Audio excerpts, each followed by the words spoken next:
პარტია საქართველოსთვის ინფორმაციით სასტუმრო შერატონ ბათუმიდან, სადაც 14 იანვარს ოცნების წევრები გიორგი გახარიას თავს დაესხნენ, ჩანაწერები პროკურატურამ ამოიღო. პარტიის ცნობით სასტუმრო ამტკიცებს, რომ მათ ვიდეო მასალის ასლი აღარ აქვთ. ოპოზიციური პარტია შერატონ ბათუმს გამოძიებასთან კოორდინირებულ ქმედებებში ადანაშაულებს, რისი მიზანიც მათი თქმით გახარიაზე თავდასხმის მტკიცებულებების განადგურება. შერატონ ბათუმის მოქმედებები აჩვენებს, რომ დანაშაულებრივი ჯგუფის წევრები შესაძლოა წინასწარ იყვნენ შეთანხმებულები სასტუმროს ადმინისტრაციასთან, რომ სასტუმროს კუთვნილ სივრცეში მოეწყობოდა თავდასხმისთვის ჩასაფრება.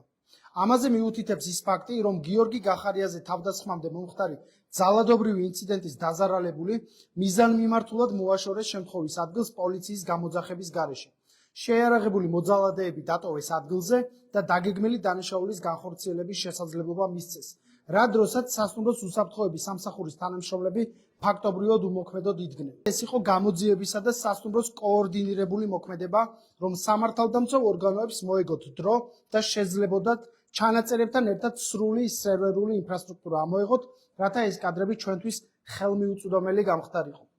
აღსანიშნავია, რომ ამოღებულ ეგრეთ წოდებულ ვინჩესტერებში ინახება ბევრი ადამიანის დიდი მოცულობის პერსონალური ინფორმაცია, რომლებიც ამ სასტუმროთი სარგებლობდნენ ბოლო დღეების განმავლობაში. ორგანიზებულ თავდასხმაში, მტკიცებულებების დამალვასა და განადგურებაში მონაწილე ვერცერთი პირი ვერ შეძლებს დამალვას და პასუხისმგებლობისგან გაქცევას. თავდასხმის საქმესთან დაკავშირებით გიორგი გახარია პროკურატურაში დღეს დაიბარეს, ყოფილი პრემიერი უწყებაში მივიდა. დაზარალებული სტატუსი უკვე მიანიჭეს ჟურნალისტ ზვიად ქორიძეს, რომელსაც ოცნების წევრები შერატონში გახარიაზე თავდასხმამდე ცოტა ხნით ადრე დაუპირისპირდნენ.